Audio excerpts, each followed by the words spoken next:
Colleagues, welcome back to this webinar on the external quality assurance of micro-credentials.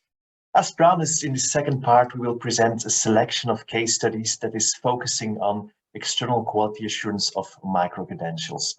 And once again, I want to invite you to put all your questions in the Q&A section. We promise you that the colleagues will answer your questions, being it in a written format or orally at the end of the next three presentations. For the next three presentations, I would like to invite in this order first Walter Balf, who is the head of Quality Assurance, our Directorate of Quality and Qualifications in Ireland, better known as QQI. And then two people we already saw today in this webinar, Esther and ENQA. So, Walter, please, the floor is yours for your contribution on the expectations and your the things you already do in Ireland on quality assurance of micro-credentials. Good morning, everybody. Are the slides being shown? The slides will appear normally in a couple of seconds. I hope my colleagues are trying to fix this in a moment.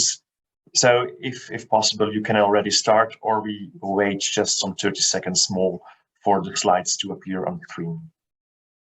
Okay, well, I can start by saying a little bit about who QQI is and what we do, because it is relevant to the topic. QQI is the Quality and Qualifications Authority of Ireland, and we have multiple roles in relation to education and training in Ireland at both further and higher education. And one of those roles is as the Qualifications Authority. So we have ultimate responsibility for the National Framework of Qualifications, which explains about all recognised qualifications made in Ireland. And in relation to the question about what are recognised micro-credentials and what are not, that's one of the functions of the framework, is to bring clarity and transparency to what are qualifications recognised in the state, what their levels are, and what their value is. So our responsibility to maintain that is one of our prime functions. We're also an awarding body on that framework, one of a number of different national awarding bodies. Universities and other public higher education institutes are also awarding bodies, but QQI is an awarding body mainly for private higher education institutes in the HET sector, but we also make awards in further education. So as an awarding body, we have a quality assurance agency role for all providers, but particularly for those that make our awards. So we have a sort of an integrated awarding and quality assurance function, which is relevant to micro-credentials because we were able to take our existing model of QA and validation and awarding and apply it to micro-credentials. So that's the topic of the conversation today. It's how we adapted an existing model in a proportionate way and in collaboration with our private higher education institutes to allow them get programs validated, which would lead to awards on the National Framework of Qualifications, which have been informally, if you like, termed micro-credentials. We don't have a national definition of micro-credentials, but we have a working approach to this area. So on this slide, I've just talked a little bit about the existing infrastructure that we have, which pre-existed, if you like, before we moved into the area of micro-credentials. We had the National Framework of Qualifications, which has descriptors for each of the levels on that framework. And of particular interest, we have descriptors for award classes. So we have different types of award which reflect the scale and the volume of learning they're in. So all our degree qualifications would be major awards, but right from the beginning, the National Framework of Qualifications allowed for smaller awards. Minor, special purpose, and supplemental are three distinct award types, all of which are smaller than a major award and of varying sizes and of various different characteristics. Minors are subdivisions or subsets of major awards. Special purpose are awards created for, as the name implies, a special purpose, designed to provide recognition for a particular licensed or regulated area, which would give recognition to an award holder for that. And supplemental awards are small qualifications designed to build on the learning encompassed in a major award, so an add-on. We have a validation policy which incorporates a lot of the principles of the ESG and implements those. And we ally that with a series of quality assurance guidelines, which also are built on and incorporate the ESG. And all our providers, first of all, have to comply with those quality assurance guidelines and thereby the ESG, but also their programs have to comply with the validation policy. And the validation policy is required or applied to any program which is going to lead to one of our awards. So the infrastructure comprises the framework, our guidelines, our policy, and we have a number of providers that are already institutionally approved, if you like, against ESG, and also we have a number that have been approved to offer blended programs, which large components of online learning. And we had a suite of validated programs leading to all of the different award classes. So we have an integrated validation and awarding system, which we could build on and adapt to suit smaller programs. So in the early part of the pandemic, which provided an initiative and a rationale for formal move into micro-credentials, we started a pilot in conjunction with a number of our private higher education institutes. And they were seeking to avail of government funding, which was made available to providers who would address specific skills needs which arose due to the pandemic. So there was a national imperative to make these short programs readily available and initially to be remote, in other words, available through remote learning. There was a collaborative working group established, and it was agreed that the term micro-credential could be used as a working phrase or a working term for a standalone special purpose award. So where providers identified a particular need for a particular program, they could propose a program leading to a special purpose award, and that program could be small. We imposed limits of between 5 and 30 ECTS. In the main, they were taken as modules, single or multiple modules from existing programs. So where there was an existing degree already validated, one or more modules could be taken from that degree and validated as a standalone special purpose award. We've since moved into new modules as well, where they can be proposed ab initio as a special purpose. And in the main, these are designed for blended and online delivery. Now, what we had to do was adapt our existing quite heavy model of program evaluation prior to validation and make it proportionate to the scale of these programs and to the fact that in the main, they were taken from programs that had already been validated. So we reduced the program descriptor, which is the specification of what the document will be. And instead of face-to-face panel meetings on site, we used desk audit. Now we adapted again the instruments of evaluation and the reports of evaluation, and we allowed for incremental gaining of information where that was needed by the expert panel from the provider. But that proportionate scaling down or streamlining of the process allowed for a more agile validation of these programs. The validation decision still remains with QQI as the quality assurance agency and the awarding body. And to maintain transparency, all panel reports, in other words, a report of the evaluation and the program's adherence to validation criteria, that report is still published. So that was an important principle of our model. We took the existing infrastructure.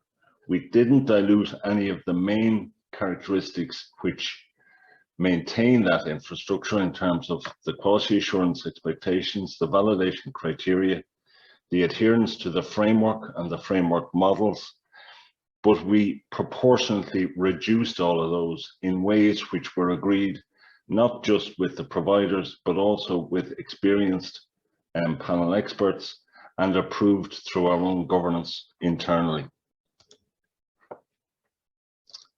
We've now moved on beyond that pilot to where those principles and that process is streamlined. We allow for standalone or embedded micro-credentials. So where a program is submitted for validation as a degree, it can also include within it proposals for minor awards which are available potentially standalone. They can lead to special purpose or minor awards, and because of that, they have inbuilt transfer capacity. In other words, the credit gained on one of those embedded awards can be used towards its parent major. All of these programs are required to have clear and coherent and self-sustaining MIPLOs or program learning outcomes. There is a standard template, and there also has to be a rationale. What is the rationale for this program being a micro-credential or being deserving of this separate identity and rationale as an award in its own right? There is also a proposal for future bottom-up development of degrees through micro-credentials. So a bottom-up stackability model. Now that's not something we have done as yet, but there is potential for development in that area. This is an evolving model, and I know our fellow awarding bodies in the university sector are looking at a stackable model working across the university sector, the public universities, where learners can accumulate credits across the different universities towards the potential of degrees there. So there is quite a bit of work and interest in this area at the moment in Ireland, and yeah, that's just a quick overview of what we have done in relation to this initiative within QQI. Thanks for your attention.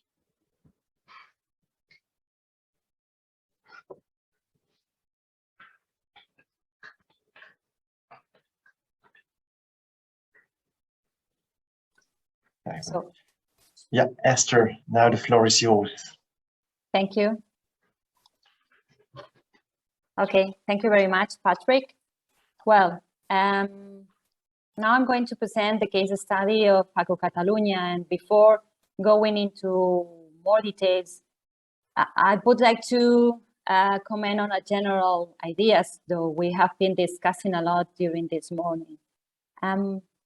It is important to bear in mind that the concept of micro-credentials is wide and include different types of learnings.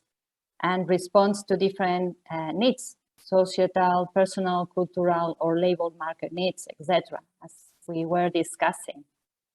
So it is important to understand the context where the micro-credential is delivered. From the quality assurance perspective, there will be different solutions adapted to different contexts too. That is the flexibility that provides the ESG along the European higher education area. And this is an important fact when explaining the case study of AQU Catalunya, as you are going to see. Traditionally, in our system, the vocational training for employment has been circumscribed from level 3 to 5 of the European qualifications framework. However, there is a need in our region for offering professional training at higher level, more specialized. This means that we are looking for training at level 6 and 7 of the EQF, providing an answer on the needs of the labor market and offering opportunities to workforce for the upskilling and reskilling. So it seems reasonable to think that higher education institutions can play a role when covering this demand. But how can it be organized as higher education institutions have never been involved in this type of training? In 2020, the higher education system in Catalonia had the first experience involving higher education institutions with the vocational training for employment. Once the need has been raised by the labor market, the different policymakers agreed on a common strategy. It is important to say that in our context, vocational training for employment is under the umbrella of the public employment services, while higher education is under the responsibility of a different structure, the Secretariat for Universities and Research.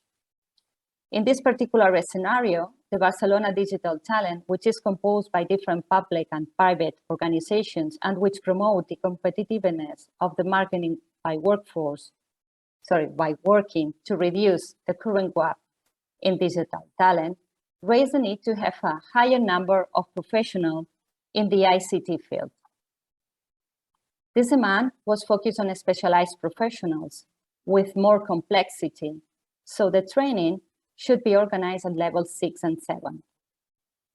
And a set of questions raised at this moment. How can higher education sector provide a quick answer to the sector? Which is the best way to offer vocational training for employment? What about the quality assurance and the ESG? Which is the role of the agency? So we need to organize all the pieces of the puzzle and put each of these pieces in the correct place. Up. Sorry, I don't know what happened.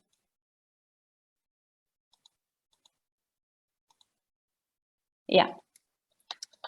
And the solution for this scenario was a design of short learning programs. And when we began to design this project, we faced with some challenges. At that moment, there was a lack of a clear definition of the macro-credential concept. The coordination between different stakeholders. As I have commented before, the organization drivers of the project belongs to different ministries, different sectors. In summary, they have their own interests, languages, procedures, rules, etc. So we need to reach some agreement in order to guarantee the success of the project, which was to achieve the need of the labor market. There was another challenge, the way of higher education institutions can provide an innovative provision adapted to a fast-changing society. Also, be part of the vocational training for employment, which is subsidized by the public employment system, because this was the very first time for higher education institutions. The recognition, because when we think about recognition, we have to think about different facets. Recognition by higher education institutions as part of study programs or for further progression of studies, but also recognition by the employees and employees association for recruitment or career advancement purposes, or a general cultural recognition in society of this form of education. And also a really important challenge for us, which was the quality assurance. In summary, we need to have some experimentation in order to look for the best solution. And above all, we identified key elements to protect the interest of the students. Sorry, I don't know what is happening with the presentation. Yeah, right now it's okay.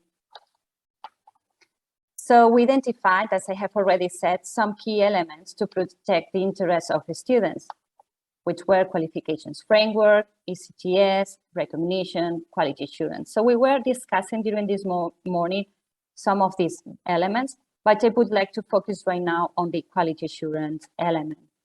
And it was important that to say that in the context of the European higher education area, the ESG, among other tools, contribute to promoting transparency and mutual trust. And this was very important for us.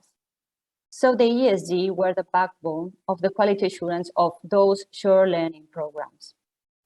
In order to decide the methodology for this external assessment of short learning programs, the agency took into consideration the particularities of the public employment service procedures, which requires evaluation of a design previously to the registration in the National Catalogue of Professional Qualifications. So the ex-ante accreditation methodology also takes into consideration the ESG, the experience of the agency on program evaluation, and the particularities that include the procedure of the public employment service. So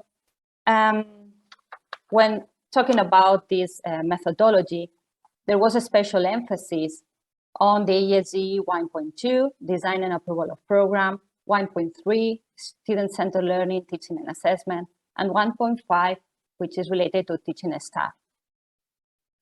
I'm not going to detail all the criteria included in the methodology. It's already published in our website if you are interested on it.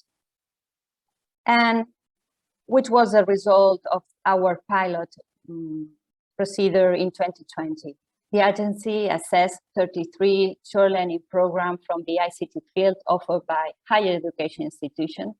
All of them belong to level 6, except one of them that was designed at level 7, and they have been designed between 8 and 15 ECTS. Okay.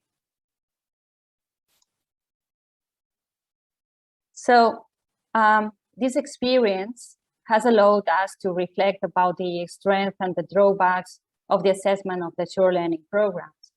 Among the strengths, it is to know that AQU Catalunya has been a useful tool for the society needs, and there was a perfect coordination between different policymakers, labor market, higher education institutions, and the agency itself.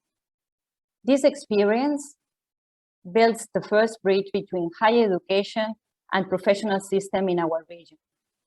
Though we need to strengthen connections and establish common languages among the actors involved.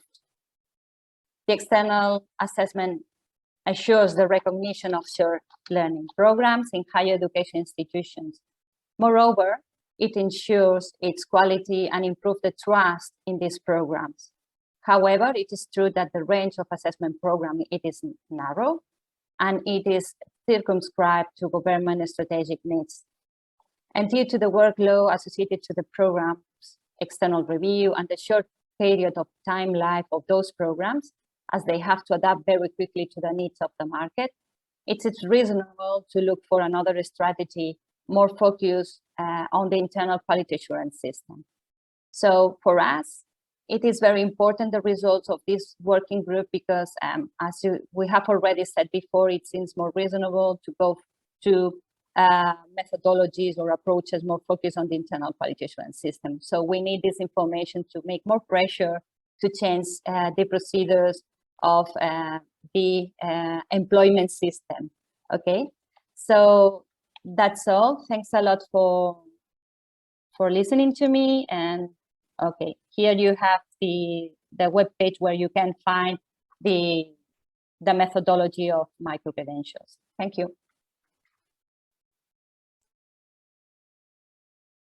Thank you very much, Esther. I believe now we move on to the final presentation, and hopefully slides will not play with us, but here we are. So I am now going to present the case study of the British Accreditation Council. So this is the role I take. It is on behalf of my organization. Maybe first of all to say that the British Accreditation Council is not a regulatory body. So we conduct voluntary accreditation. And what this means, or what we think this means, is that we have the agility to move maybe faster in terms of what the educational environment may need. This also is the reason why we proposed to ENQA to chair the working group on microcredentials, the work that we have presented today, because we believed we can benefit from this agility and knew that we wanted, by the end of this project, to make sure that we have a clear position on microcredentials and are able to support both our providers, but also interact more widely at cross-national level in proposing methodologies which could support regulatory systems and governments across the world. So the case study is about us designing a voluntary inspection scheme for microcredentials, and I will give you some details of what we have concluded. You will recognize many of the features that we discussed previously, because these have all been taken into consideration when we came up with the scheme that we are now launching very shortly. So the key characteristics. Important to say why the British Accreditation Council is launching a microcredential scheme. And the first and maybe most important point is the fact that the provider base covers independent further and higher education providers in the UK and internationally. So we already work with providers that have the potential to offer microcredentials. They have expressed interest in having micro-credentials that are validated so that they can work towards recognition and stackability. And we believe that we can act as a bridge between independent further educational providers and higher education providers, meaning that what we said previously about collaborations and partnerships needing to be set up is something that we can encourage and something that we can endorse. Also, the British Accreditation Council has experience with accrediting providers of short courses, but up to now, in some cases, these may not have led to certification. So that is one of the major shifts. Now, if we are to look at what the scheme is and what it will do, as said before, because this is the general characteristic of accreditation that we offer, the scheme is voluntary, so it's not linked to any regulatory requirements. We believe that this actually gives us quite a lot of potential to engage with governments that are now trying to elaborate requirements for microcredentials and possibly work with them on a system approach. The scheme is open to UK and international providers of microcredentials. There are no restrictions on the size or nature of the microcredential provision. So a provider may offer one microcredential or 50 in a given area or in multiple specialized areas. It will be applied at institutional level for the whole of the microcredential provision. So this is not a program or individual program evaluation. It tests the robustness of the management and quality assurance arrangements for microcredentials. And this is why we can allow providers to apply before, during, or after microcredential delivery. It doesn't have to be restricted in any way. And also, importantly, once the provider is accredited, they can change their microcredential provision during the accreditation cycle of 4 years as many times as they want to, as long as the management and quality assurance arrangements stay in place, are comparable, or are validated as still being appropriate for that particular provision. Now, what the scheme is not, it does not inspect program by program or course by course, and it will not be inspecting subject or discipline content. So there will not be a judgment on whether the content is appropriate. But as part of the quality assurance arrangements, obviously, we are expecting that there is intense labor market engagement for the design of the content. So the key indicators, a little bit of a peek into what the scheme will look out for. So the focus definitely will lie on the provider demonstrating the connection to lifelong learning. Policies with specificity for microcredential related activities, any recognition and stackability arrangements if already available, obviously if this is how the program is set up. We're also looking quite intensely at the design and planning process, and of course accept the fact that the design can be standalone, or we could be looking at modules of a larger degree that are being broken up, but in which case we believe that adjustments need to be in place so that the program can actually function as a standalone, if that's the way it is to be presented. We would be expecting to see agility in monitoring and review with any options that the provider believes are feasible. And I saw some very interesting proposals in the chat in terms of how feedback could be collected, how the review process could be taken forward, how the engagement of the stakeholders may take shape. All of those will be applicable and will be used as evidence as part of the process. We're also looking at closure triggers and the efficiency with which a provider can close and open particular microcredentials, because this is going to be important and also important to the sustainability of that particular provider. Obviously, if a microcredential is kept on the system for a longer time than it needs to, this creates a burden on the administration. Importantly, also transparency on prerequisites for enrollment. Any ability or the ability to cater for diverse groups of learners also will need to be demonstrated. Arrangements for intense engagement with the labor market for all stages of the microcredential, from design to delivery to review to even to closure, will need to have some demonstration of labor market engagement. And then, of course, very important is the flexibility on staffing arrangement and any appropriate appraisal procedures, CPD that might need to be in place or not, depending on how staff are recruited for a particular program and exactly what the responsibility the provider takes on for the staff that are being recruited. Some of the, let's say, more specific pieces of evidence that we will be looking at, apart from many of the others that you will be familiar with, will be records of interaction with industry representatives, policy on course program closures, which we would like to see explicit, and agreements regarding recognition, articulation, stackability, and/or any internal frameworks that might lead to a fuller degree. Now, how is the program, how is the scheme going to be rolled out? What we are aiming to do is to pilot it for a period of 4 months. During this time, the British Accreditation Council will waive fees for all providers applying. What this means is that if you are a provider and you have microcredentials and you want to test them out with a method that is not program-based but institutionally based, maybe you want to get in contact.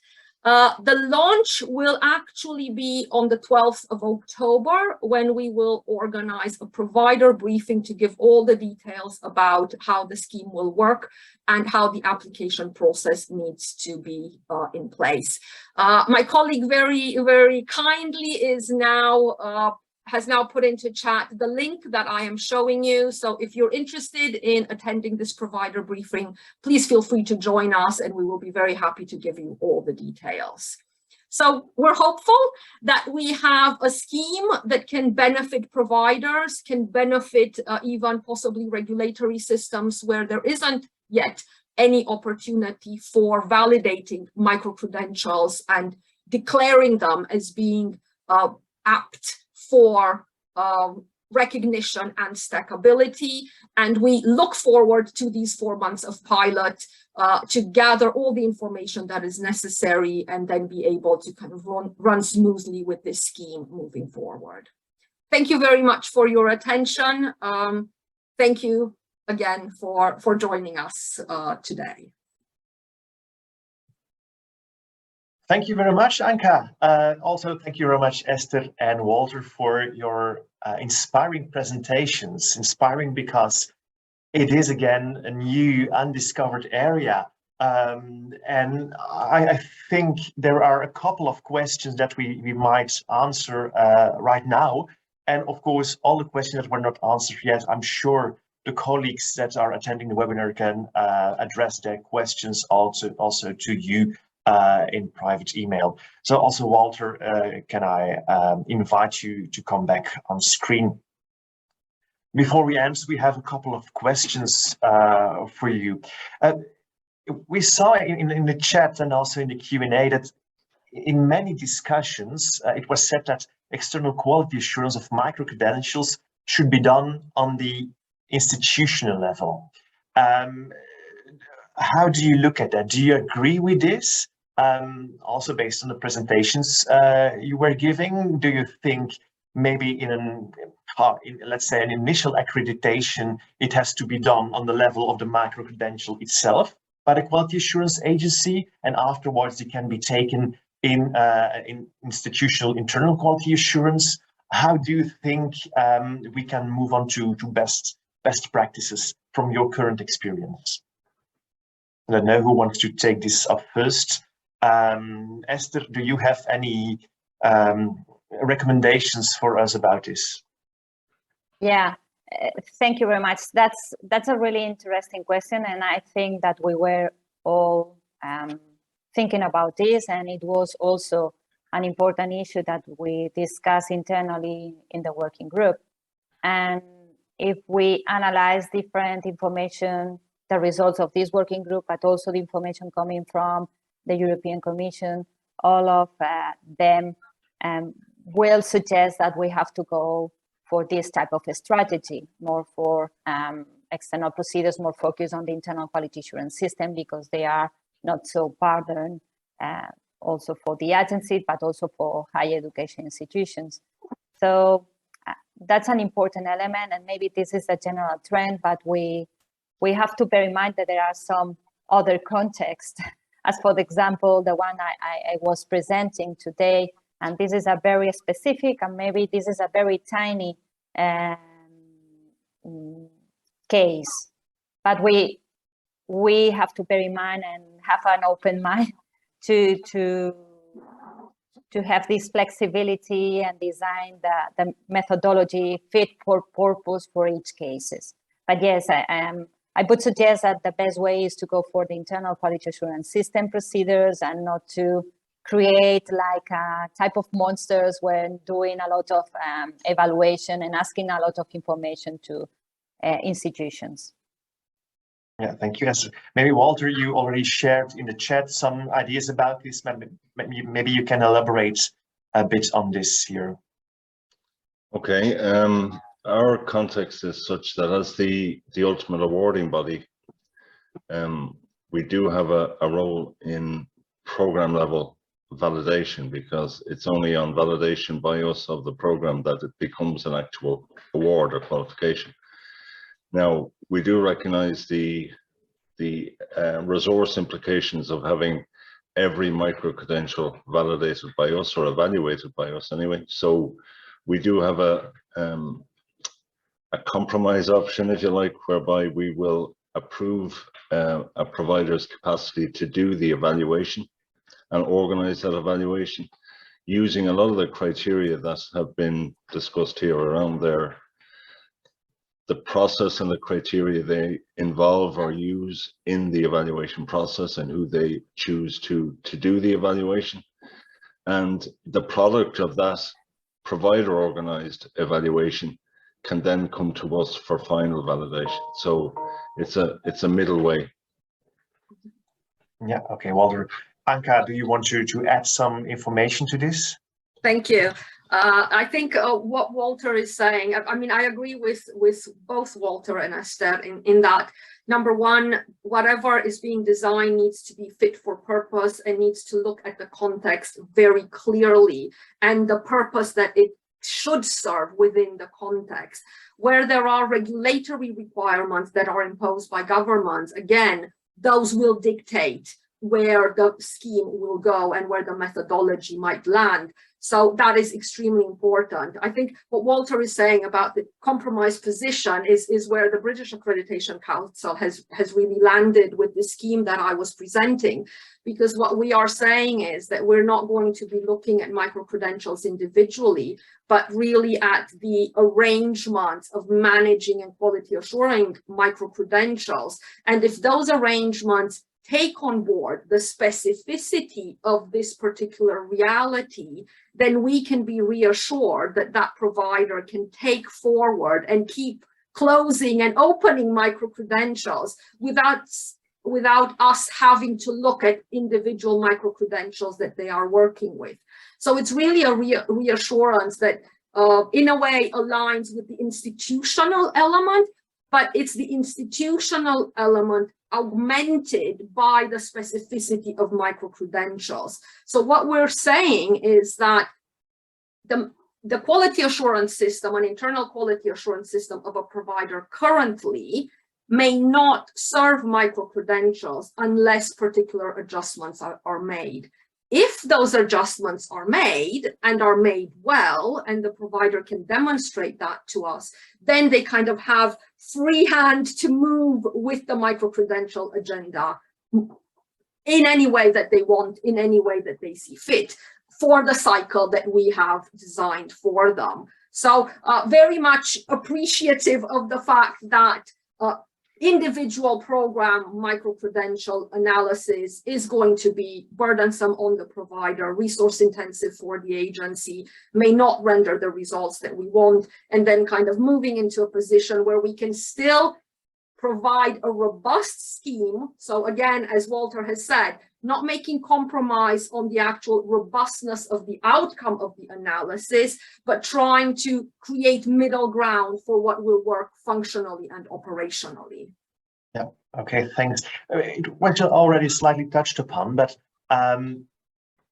you are experienced already, one of the most experienced, the three of you, but still it's all very new. And we are familiar with the higher education institutions, but again, the question pops up, the alternative providers. Do you feel that there is already some interest shown by them? How will you approach them? And maybe it was one of the questions, is there some kind of business model maybe for quality assurance agencies to address them to private providers, to alternative providers? Should I start off? Because we do. So the British Accreditation Council already works with private provider and has done so for many years. So basically, from our point of view, they are part of our accredited family, let's say. And what that means is that our first proposal for this particular scheme that we are launching is towards the provider that we already have in our attention, let's say, that they have already accreditation. There are actually very many providers, alternative providers, we find, who do want to go for voluntary accreditation, want to make that statement to the world that what they're doing is of quality, that there is somebody that is able to validate that. And as I said, we might, in comparison to maybe other agencies, feel fortunate about the fact that we do work with both alternative providers and higher education institutions. And actually in all our events, we continue to bridge communication, collaboration, and partnerships between these particular entities. And we're hoping that this scheme will emphasize that collaboration, and also hoping that because of the way we have already kind of brought them in stakeholder discussions, that they will be much more open and much more encouraged to collaborate and set up agreements for articulation, recognition, stackability. So there's a lot that still needs to happen, obviously, but we're very, very hopeful in the way the pilot will go. And we will be very happy, obviously, to report to the larger ENQA family when we have lessons learned from the pilot and see exactly where things go. That would be great, of course. Esther or Walter, do you have any experience already with alternative providers? Depends on what you call alternative. We already work with private providers in the main as users of our qualifications, because the universities and public HEIs are awarding bodies in their own right and have their own systems for quality assurance and program validation. So we would have some private colleges, but also industry-based organizations that will only be interested already in offering small qualifications. And we have this award type called the special purpose, which is particularly geared towards their needs and the needs of their learners. So they're not typically looking at undergraduates, they're looking at people in employment who have particular and very specific learning requirements and need to design programs which were appropriate to those. So again, we would have they would have to comply with our quality assurance guidelines, ESG based, but the validation processes, while they still have to meet the criteria, they too are adapted and proportionate to their context and the type of programs they offer. So I don't know if that's your definition of alternative, but we have lots of experience of working with those, and it's really learning from that experience of working in that context that we have built on in terms of the micro-credentials, pilots and systems that we put in place. Okay, and Esther from AQU Catalunya, is there some experience with the alternative providers already, or is it still brand new? Yeah, not yet. We were mainly working with higher education institutions, public and private ones. And though this is a subject that we were discussing, and who knows what is going to happen in the next future. But at the moment, we are really focused on higher education institutions. Yeah, so there are still some questions in the chat. One particular question for Walter. What are the difference between award and micro-credential in the vocational sectors is one of the questions in the chat for you. Well, it's just terminology, really. The framework is of qualifications. So qualifications is the broad term for all awards. So awards can be major awards, generally degrees, special purpose awards, minor awards or supplemental. So they are different types of awards. And a micro-credential is, if you like, a generic term for one of those latter three types, which is small. So you can have a special purpose award, which could be 60 ECTS. That wouldn't be a micro-credential. So we're limiting micro-credential, the use of that term, to minor or special purpose awards less than 30 credits. Okay, well, thanks, Walter. Maybe as one of the last questions that was popping up just in the Q&A, do you have experience or plans with the national micro-credential catalog? Do you offer a connection to the Europass system? How do you verify compliance with the national qualification framework sectoral requirements? Some questions bundled together, but I think we can have maybe a short answer on that. Anyone from you? Okay, Just maybe. Sorry. Sorry, Esther, go ahead. No, go ahead, Walter, please. Walter, please do. Well, I suppose that in general principles, we have not set up a wholly different system for micro-credentials. The same expectations around QA of providers, adherence to the validation policy, adherence to ESGs and so on, applies equally to these programs. So it's the processes we have adapted rather than the fundamental infrastructure wrapping around them to ensure their quality. Esther, you might add something? Yeah, we have done this. We have followed the same strategy, the ESG, the line we have followed. What I would say for us is that we were analyzing very deeply the learning outcomes, which established the level of the micro-credential. That for us, it was really, really important. And also the criteria for joining the program, the access criteria. So those were two elements very important when doing this assessment. Okay, thank you. And I had a feeling that, again, as at the end of the first session before the break, that there is still a lot of additional follow-up questions that we can ask about the things you're presenting right here, right now. But unfortunately, we're almost at the end of this webinar. So Walter, Anka, and Esther, I want to thank you so much for your contribution. And I know this contribution does not stop here. It will continue. So please keep us also informed about how things are evolving in the couple of months at your agencies on the quality assurance of micro credentials. So thank you very much for joining us here today. As said, we are almost at the end of this webinar. From a practical side, the slides and the recording of this webinar, they will be made available to all of you on our ENQA website by the end of this week. Today, I think we have learned that, based on the survey, that there is still a long way to go, and there are still so many discussions that we still have to have on quality assurance of micro-credentials.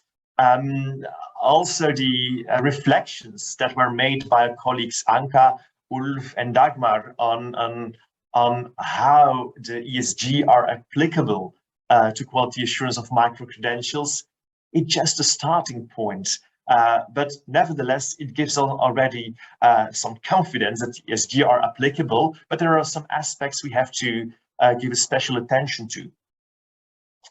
In the second part, we had 3 very interesting examples from countries and regions where the system, or maybe building blocks of the system for quality assurance of micro-credentials is already rolled out. And I think this can be inspirational for the rest of the European higher education community. So I would also ask all of us to share also the next upcoming weeks, months, if you start with rolling out systems for quality assurance of micro-credentials, to keep ENQA informed about this. We have the webinars, but also members forum and general assembly, where we can share all this information with the colleagues. So the end of this webinar is therefore by no means an endpoint in the debate on micro-credentials. As was promised soon, and Anka said it will be in November, the ENQA working group on micro-credentials will publish its work, taking into account, as I said at the beginning of this webinar, also the input and the questions from your side during this webinar. But next to that, ENQA will also continue its policy work on micro-credentials as a project leader of a work package on micro-credentials in the Erasmus Plus project in ENQA, or ENQA. In this project, we will work together with other stakeholders representing, for instance, governments, higher education institutions, amongst also others. So it means that where we have now mainly taking the point of view from quality assurance agencies, that our next step is that we will take all the different views together. The idea is that based on some desk research that is now going on, that in 2023, all stakeholders together will make a new publication with guidelines for the use of the ESG for the micro-credential evaluation through institutional external quality assurance, and one guideline for, well, a set of guidelines for higher education institutions on how to deal with that, and also a set of guidelines for quality assurance on how to deal with that. So that's, again, a next step. Also some guidance and proposals for quality assurance of micro-credentials at a provider level will be discussed in this project. So still a lot to do, but I hope all of us enjoyed this webinar. So this leaves me with only some few words of thanks. First of all, I want to thank today's presenters, Anka, Esther, Dagmar, Ulf, Walter, and also all members of the working group on micro-credentials. As Anka said, in June, we had a wonderful meeting in London where there were very in-depth discussions on potential ways out in discussions on quality assurance of micro-credentials. And especially, I want to thank Anka Greer for being a wonderful chairperson of this working group. Also, a big thanks to two people. You can't see it, but they are here in the room sitting next to me, the colleagues from the ENQA Secretariat, Elena and Julia, for setting up this webinar. And of course, finally, to each and one of you for your participation in the webinar, your questions, your comments, and of course, also for completing the survey earlier this year. I think there are possibilities that some of us will meet soon, for instance, at the General Assembly of ENQA in Stockholm in October, or maybe on the ECAF, which will take place in November, I think mid-November in Timișoara in Romania. And of course, we will send you in November the publication on quality assurance for micro-credentials. So that was it for now. Enjoy your day, have this nice day, and hope to see you soon back for new information on micro-credentials provided here at ENQA. Bye.